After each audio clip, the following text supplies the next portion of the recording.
Hello, welcome back. It is officially spring and Western Washington has completely transformed from having cloudy gray skies to now having super long and sunny days. It's amazing and it's like a whole new world. It's like a flip has been switched and there hasn't been a cloud in sight for like the past 2 weeks. And even better, the sun doesn't set until after 8 p.m. now. It almost feels like we leapt straight into summer and I'm not complaining. Not yet, at least.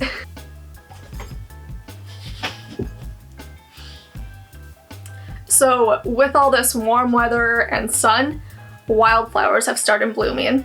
This was my first time doing this trail and it is incredible. And it was gorgeous the entire way. And I can't wait to show you. So here you go. Enjoy.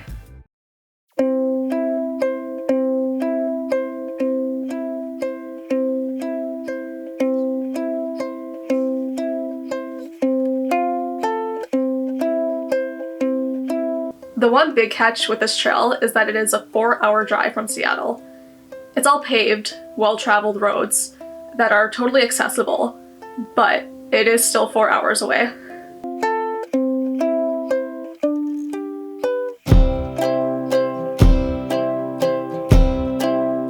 While most would leave early knowing that, I still ended up leaving at 10 a.m. knowing that I had plenty of time with the longer days. And I do like a good sunset hike. The good news is that the long drive does swing you past Portland, so you could stop there before or after. Had I been smarter, I would have left earlier to at least stop for a donut or coffee in Portland. I know better for next time. So if you're coming from Portland, it's less than an hour and a half to get to the trailhead. Do with that information as you like, and potentially have a more exciting trip than me, and then report back and make me jealous. Okay, back to the drive.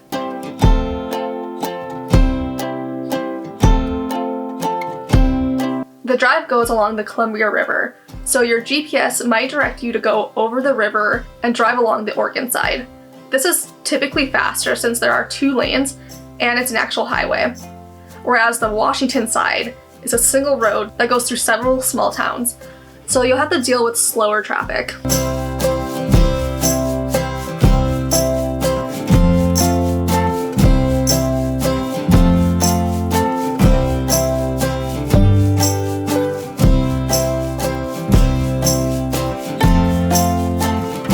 That being said, when driving on the Oregon side, it will have you cross back over into Washington.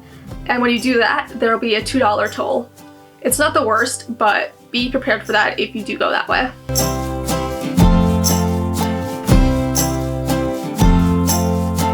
And I hope you like trains, because you'll be seeing plenty of them, both on the drive and while on the trail.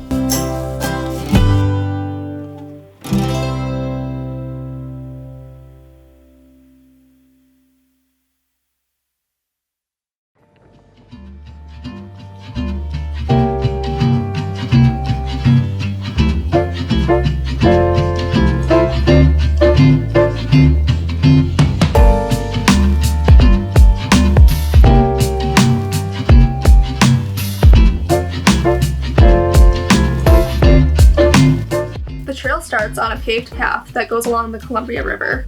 It starts off completely flat, but once you turn up onto the Old Ranch Road Trail, that's when you start hitting some incline.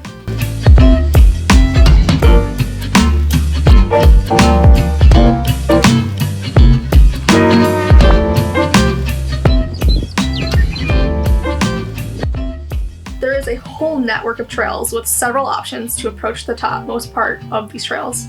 I took a less direct route and did a bit of a loop. I went up on the easternmost side so that I'd be going back down along the westernmost side during sunset.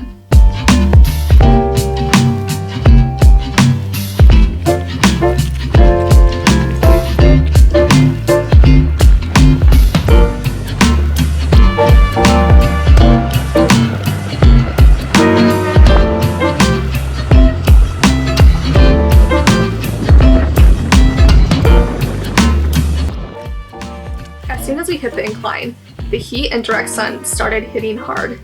On the way up, there was a stream of water that was perfect for cooling down at, especially for the pups.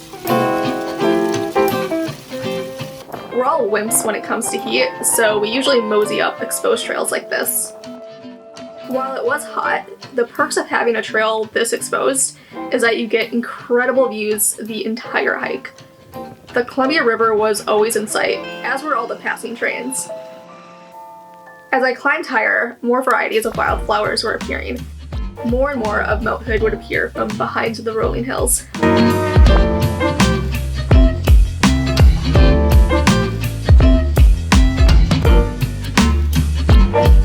As soon as I came up on the Coyote Wall sign, the incline increased, making for an extra hot push up towards the top.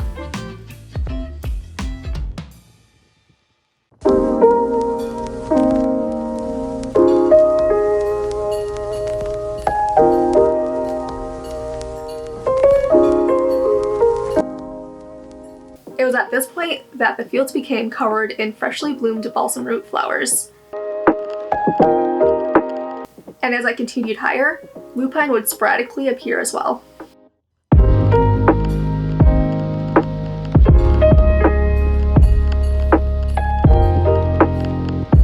I will warn you though, anytime I hike along the Columbia River Gorge, I always end up picking tons of ticks off my dogs. I've never had an issue anywhere else in Washington.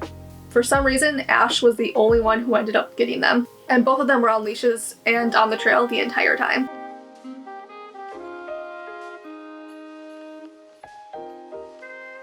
Also, earlier on the trail, I did see a snake. I only managed to get a photo of it. I wanted to make sure there wasn't a rattle before I made any sort of movement. It's very likely that it was a non-venomous snake, but rattlesnakes do live in that area, so that is another thing to watch out for.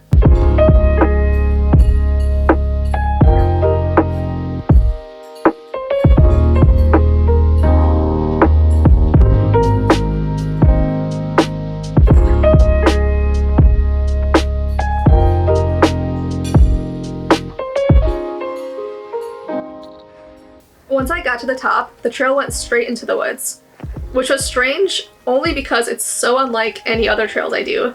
Usually trails have you hike up in the woods and then the top is totally clear and gives views. But it was actually very refreshing and welcoming to get a break from the sun, so I was all about it.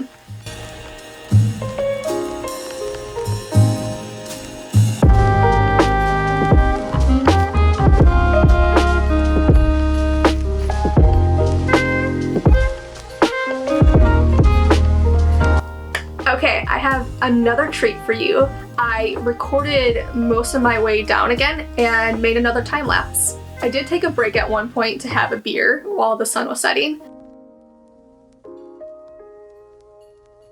So other than that, it's pretty seamless and perfect, and I hope you enjoy it.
do trails like this often because I'm a total wimp when it comes to heat and direct sun. But this time of the year is perfect for doing hikes along the Columbia River Gorge, especially as I wait for my favorite hikes to melt out. And the wildflowers are a nice touch. Next week, I'm thinking of doing an alpine lake, but you'll just have to come back and find out. The suspense. I'll probably end up doing an alpine lake. And until then, you can like, subscribe, do all the things, and I'll see you next week. Bye!